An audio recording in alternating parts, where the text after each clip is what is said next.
tell me I switched up. Take this backwood to the face, then grab my cup. Shawty say she coming through, she on her way to fuck. It's a lot of lust, not a lot of love. Hey, I stack it up, can't get enough. See a shorty with you, she look at me and she blush.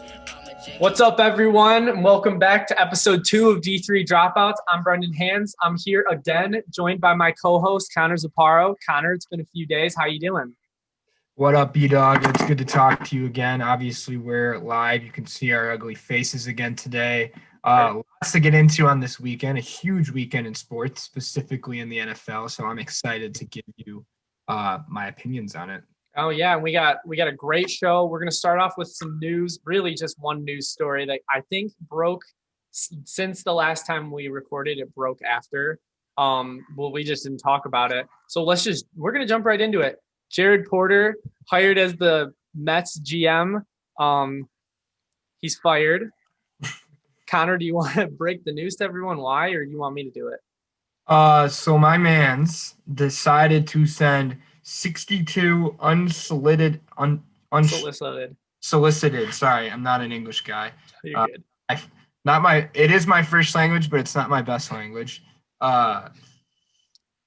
Dick pic. I'll be a little more cleaner. Well, no, we could just tell everyone flat out. Genitalia featured pictures to a member of the opposite sex. Yep.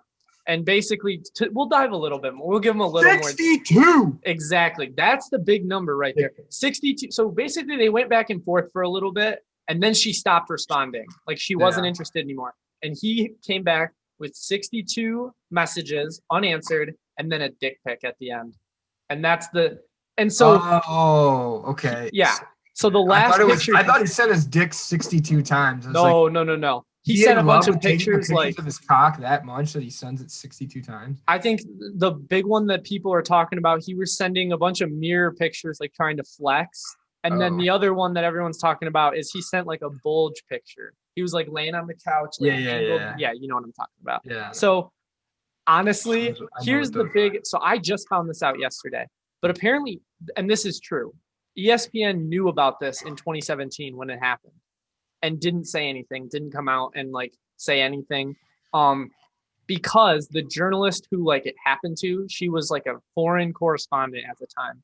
She came out and said that she didn't want them to do anything. And she was like too embarrassed to say anything.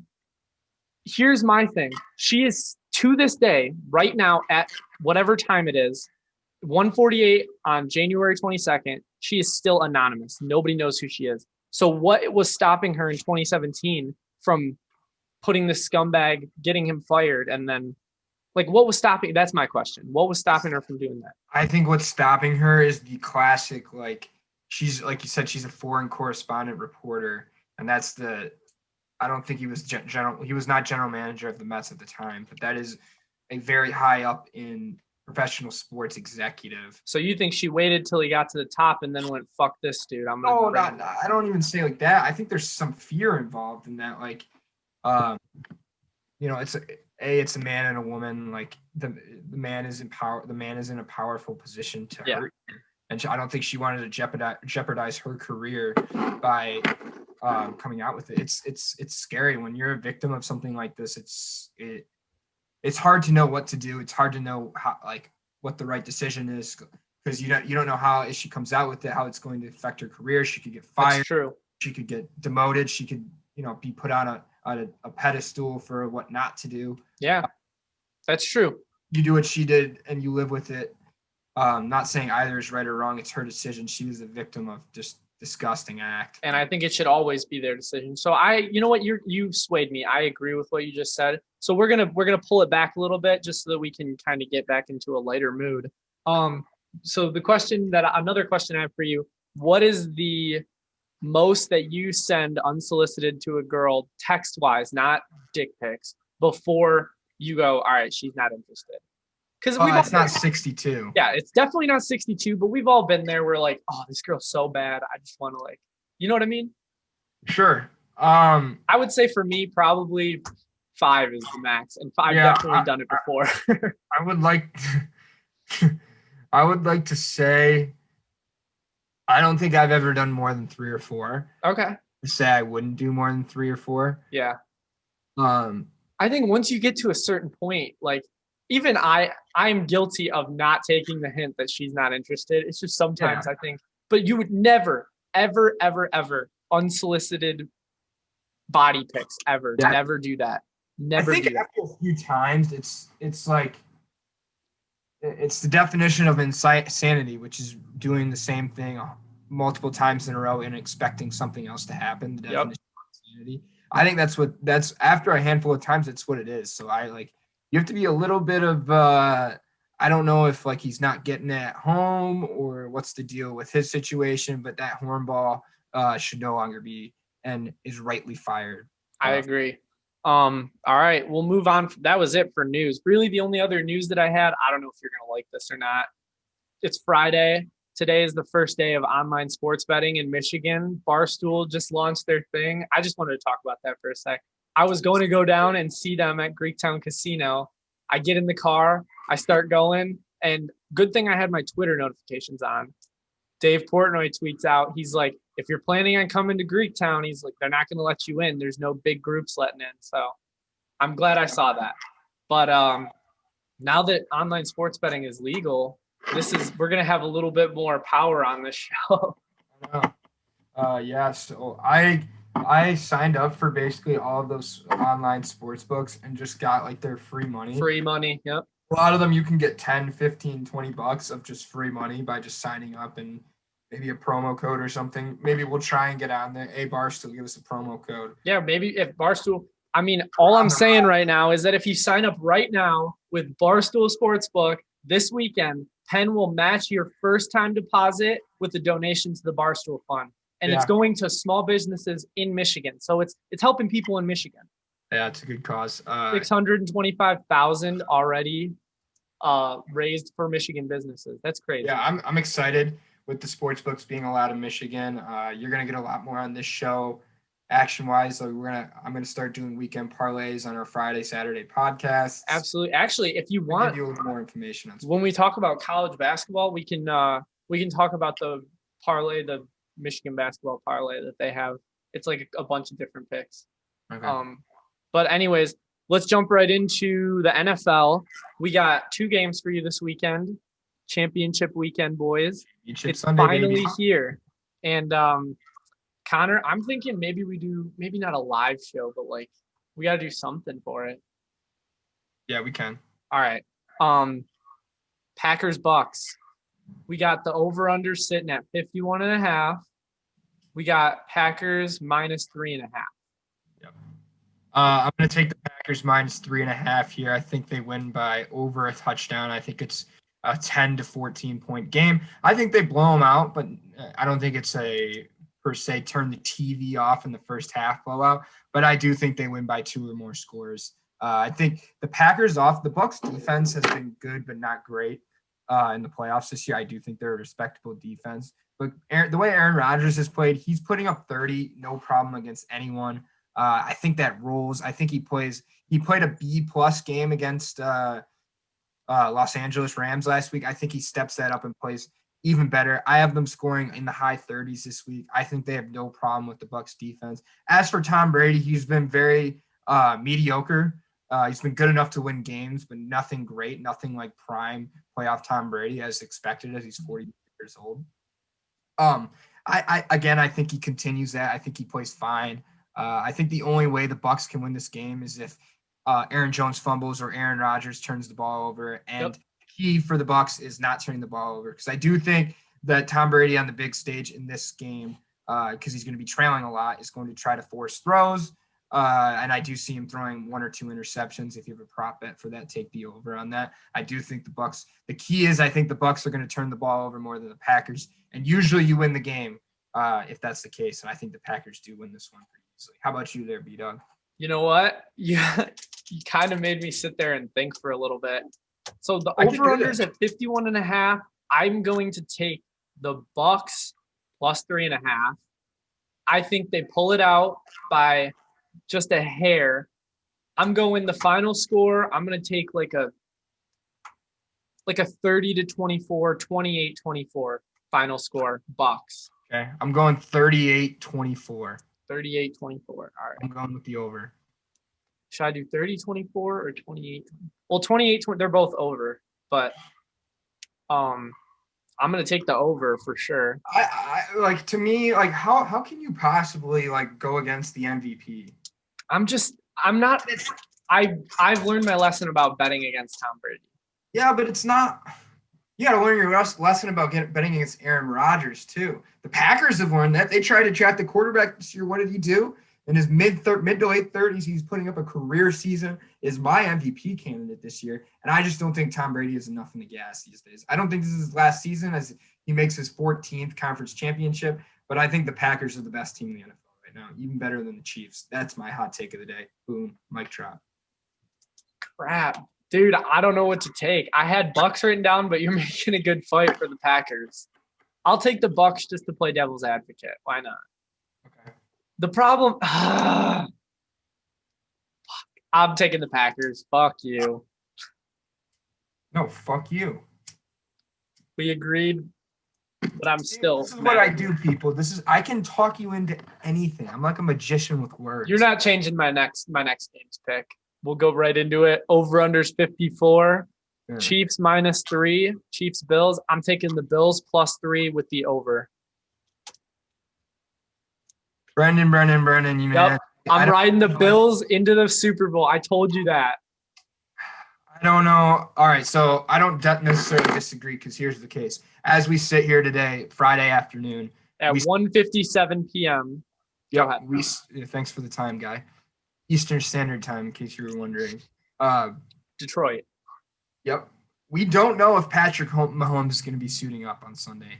As of right now, you said limited practice, right? Correct. He's played in limited practices. He's still going through the concussion protocol. I think this is probably – the fact that this has not been talked about so much is probably the biggest controversy in sports, in my opinion, at this point. Because they're trying to keep it – I don't want to say under wraps because it's obviously out there, but they're trying to keep it under like in suppression almost. Because to me, the fact if he plays on Sunday, that's disgusting on the NFL's part. Yep. Did you not see the man go down woozy? You could barely see. It looked like he was literally seeing like the Orion belt. I think this would say something about the NFL and how they treat their players and how they how much they actually care about their players versus views if he plays on Sunday. It's great because you on one hand you have the face of your league playing on Championship Sunday against a easy to root for Bills Mafia team that scores, plays good defense. It's all you could ask for if you're the NFL in terms of getting people to come in and tune into the game. But at the same time, you have the face of your league who clearly is suffering from a concussion, and you have a protocol that's been scandalous and has been criticized and has been pinpointed and changed and supposed to have been made more safer for the players for years now. And somehow it still varies from player to player. Exactly. It's just very weird. That's what we're seeing here right now is different treatment. Are you going to make your face of the league playing for viewership, or are you going to protect him and not be hypocritical? And that's why I think the NFL could go wrong if they let him play. Now, with that said, I think if he does play, I think the Chiefs roll, no problem. I think they win by a touchdown, so I would have KC -3. I'm taking the over. If Mahomes plays, I think it's a shootout. I think no one's has had a problem scoring against Kansas City this year, and let alone a very good Bills offense. So now for our listeners, I guess I would ask you, if tomorrow they come out and say, you know what, Patrick Mahomes can't play, are you changing the pick? Yes, that's what I was going to get to. If Chad Henne is in that lineup, I'm sorry. Brendan, I know you're a Michigan man. Yeah. Spartan Dogs. Well, I mean, semi-Spartan Dogs. I'm happy. Yeah. Fair enough. I think the Bills +3.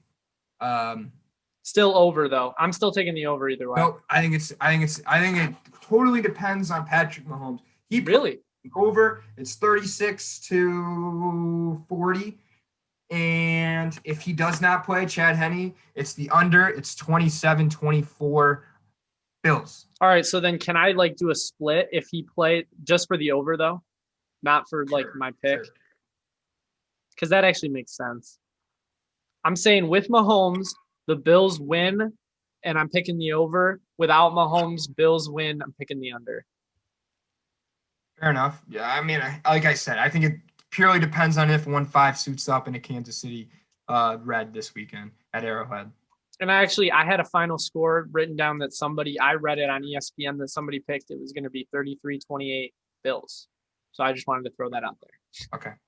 We're going to talk about NCAA basketball real quick. You said you haven't been watching too much. MSU has had COVID. That's a big headline that I had. Yeah. They're also not in the top 25 anymore. They also suck. Yeah, they're buns.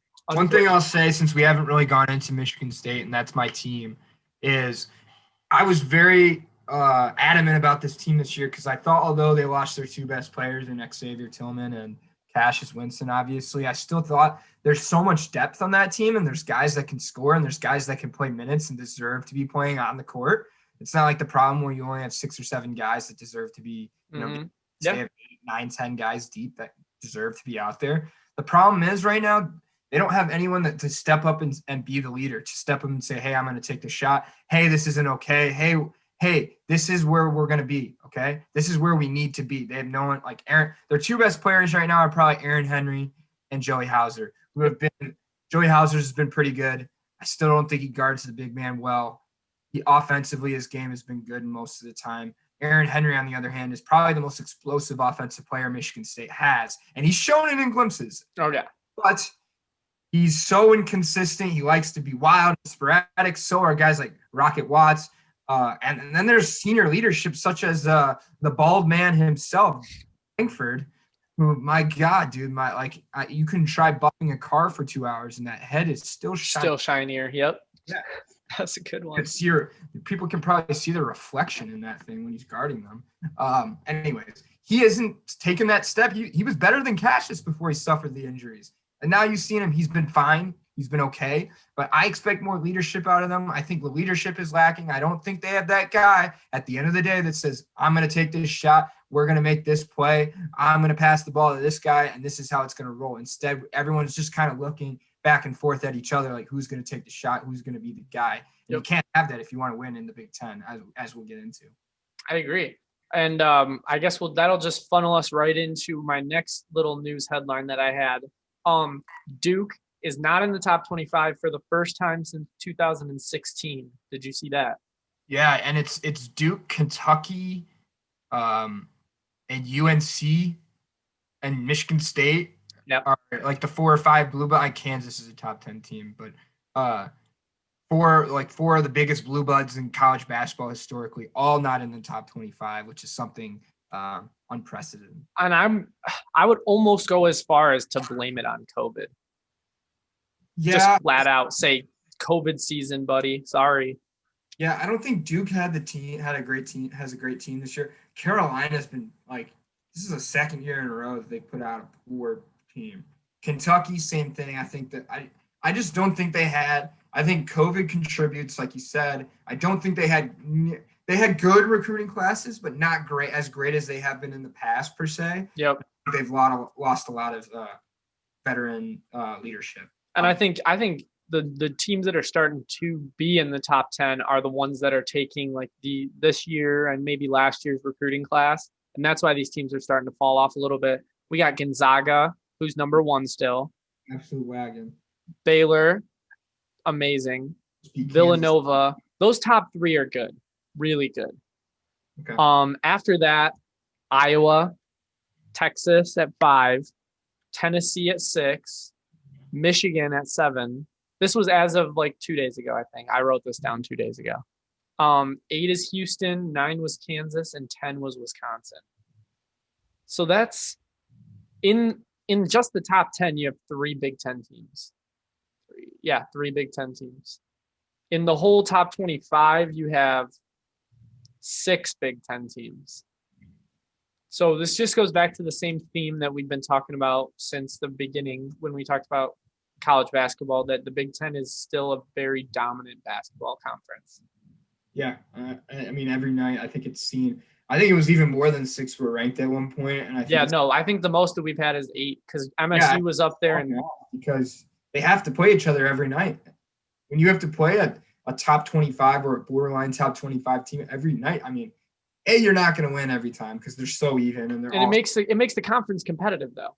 Yes, but my argument is like, yeah, it's great, but with less non-conference play as in past years due to the pandemic, does it hurt the Big Ten come tournament time, come Selection Sunday? That's all that's my only thought. Okay. Yeah, no, I see what you're saying with that. It could help or hurt them, I think. I agree.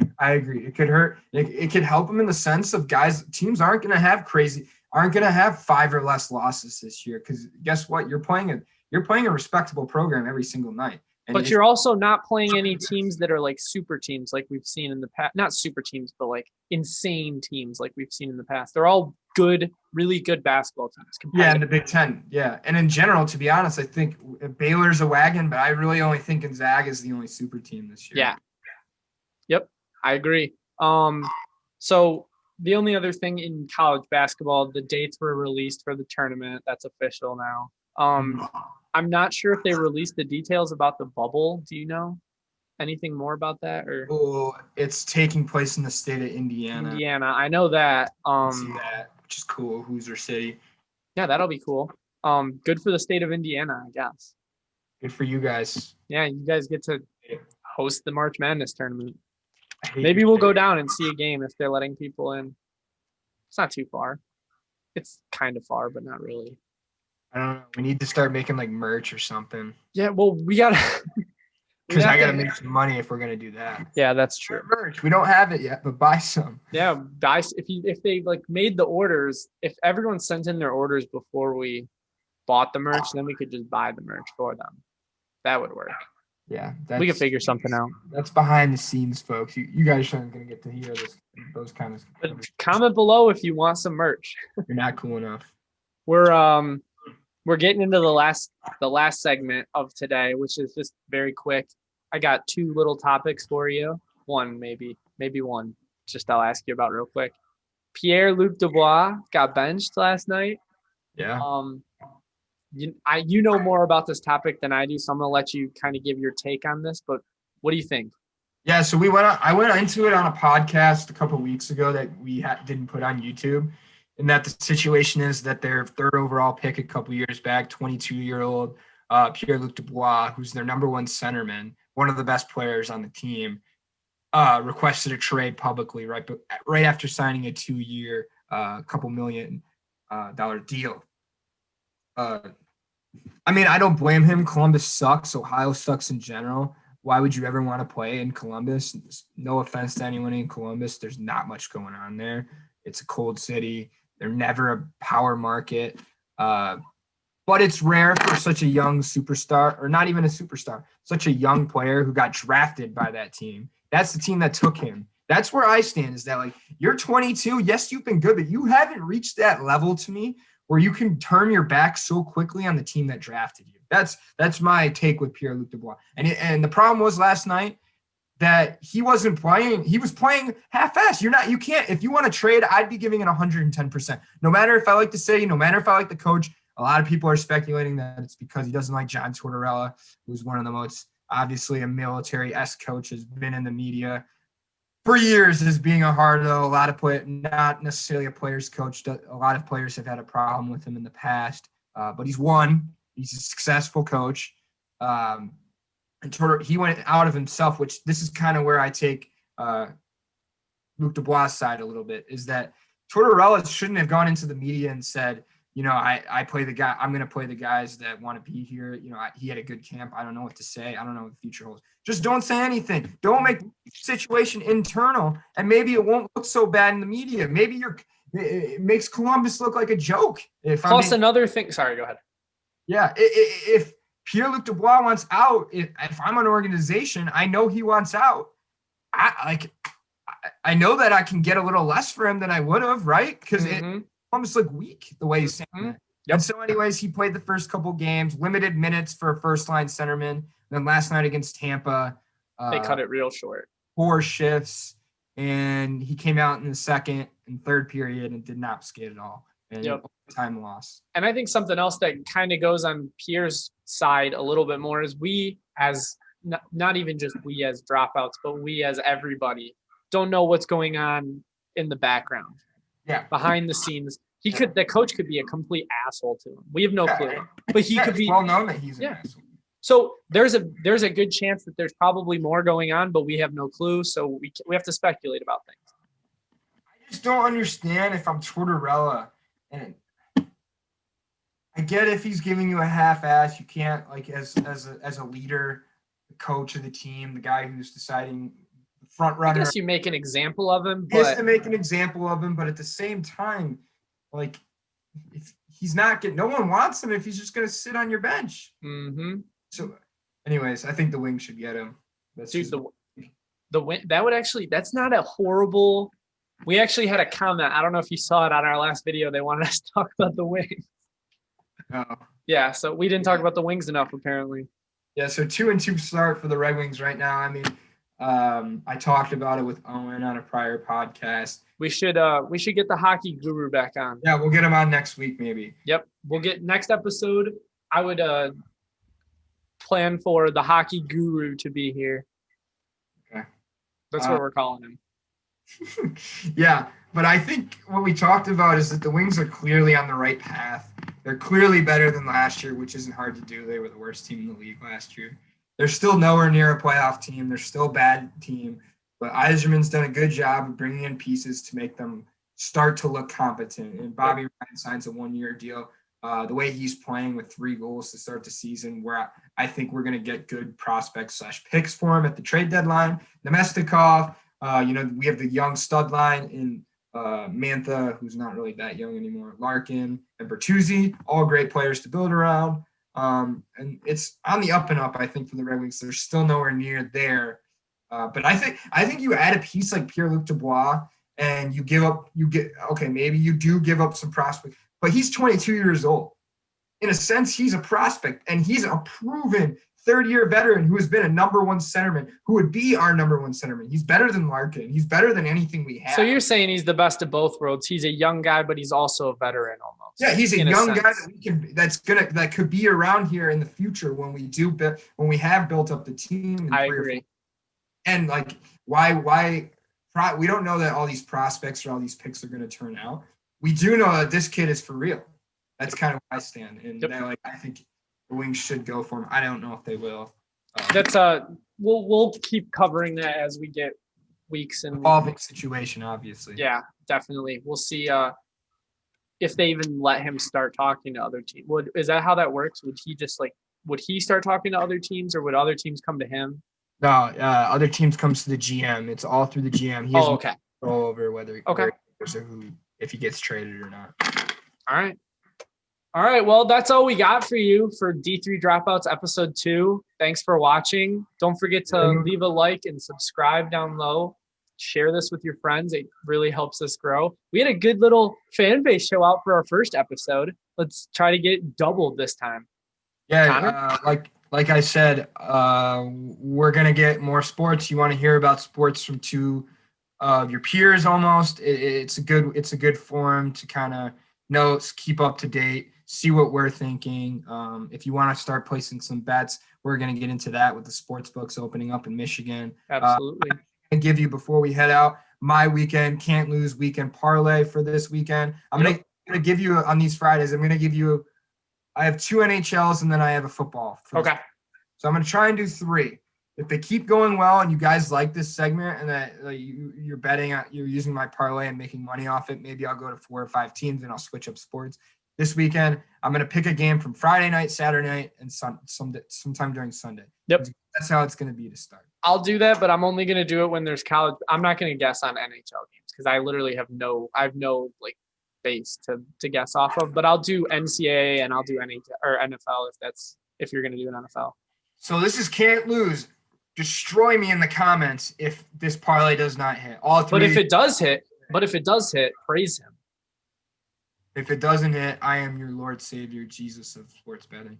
All right, Friday night, tonight, we've got the Colorado Avalanche over the Anaheim Ducks. Give me Colorado money line. Colorado is my Stanley Cup pick. I think McKinnon and the boys, Landeskog, all those guys, I think they're one of the best teams. The Ducks are clearly in a rebuild. It's sad. They still have the veteran presence of like guys like Ryan Getzlaf, and they haven't been god awful to start the season. But I think it's easy money. Colorado scores at least 5 in this game, maybe even 6. I think they give me the money line. Saturday, they get a little more friskier. Saturday night we're going to go spreads in the NHL, which is something I don't normally do because I think it's so hard to win hockey games by more than a goal. And a lot of times it comes down to an empty net goal, which is sometimes hard to bet on. Okay. But I have the Flyers, who are also one of my favorite teams to win the Cup this year, over the Bruins. I don't think this is the Bruins team of past years, folks. I'm going to go, however, the Barstool Sportsbook has the Bruins at -1.5. I'm going to take the Flyers +1.5. I like them to win this game. I think, like I said, Boston's not the team of past, obviously missing their superstar, David Pastrnak. The Flyers are one of the best teams in the NHL. They're coming off not the best series that they had against a poor Buffalo Sabres team. I think it's too easy not to take them +1.5 when they're probably going to win this game. Yep. +1.5, Philly over Boston Saturday night. And then finally, like I said, MVP of the league, cannot lose. Do not bet against him. Oh, boy. Brady, you're old. You're washed. You're as old as my grandpa. Not really. That would be weird and quite impossible, to be honest. But I am going to bet against, like I said, we talked about earlier. Give me Green Bay -3.5. I do not see a situation where the Packers don't score at least 35 on them and they roll. And that is, it won't lose, folks. It's going to be the parlay of the weekend. Bet on it. Let me know what you think. Again. So let's add a fourth one in there because we forgot to talk about this. I'm going to ask you and then I'm going to make my pick. I already know my pick. The McGregor fight. We forgot to talk about. Okay. McGregor. I'm going with McGregor. That's my pick for that. Okay, well, I agree. I mean, I think with everything, with the Pauls and he's motivated. He knocked out Cowboy last time we saw him fight in like 20 seconds. Mm-hmm. There's a fire under him. I think he's going to prove himself. I agree. Oh yeah. So add to Saturday night McGregor. There you go. You got 4 cannot lose bets. You can bet them anywhere in Michigan now. Again, Friday night, you're taking the Avalanche money line over the Anaheim Ducks. Saturday, you're taking the Flyers +1.5 over the Bruins. That can't lose. They're a better team than the Bruins this year, so I don't know why they're the underdog. You're taking McGregor Saturday night on your UFC card because you can't beat the Irishman. And then Sunday night, you're taking the MVP of the 2020-2021 NFL season. Sorry, Patrick Mahomes. You're still seeing stars, buddy. Packers roll -3.5. Oh boy, that is a hot take for the Connors can't lose. I don't know how you can say that's a can't lose game for the Packers. I think it'll be close. It'll be fun to watch. That's what I'll say. Packers roll. Okay. My Super Bowl pick. Okay. All right. Well, that's all I got for you. You got anything else? That's all I got, bitches. All right. That's it. Like Connor said last time, as long as there's football, there's going to be Connor. So I don't know what we're going to do when football goes away, but that's going to be going away soon. I might not be here. I might be getting a new co-host. So like this video because like this is nearing the end of my life. Yeah, this is nearing the end of Connor's co-host. Like we're going to let's get some likes and subscriptions for Connor. And that's all I got. D3 Dropouts out. Connor? Love you guys. As long as there's football, there's me. Peace.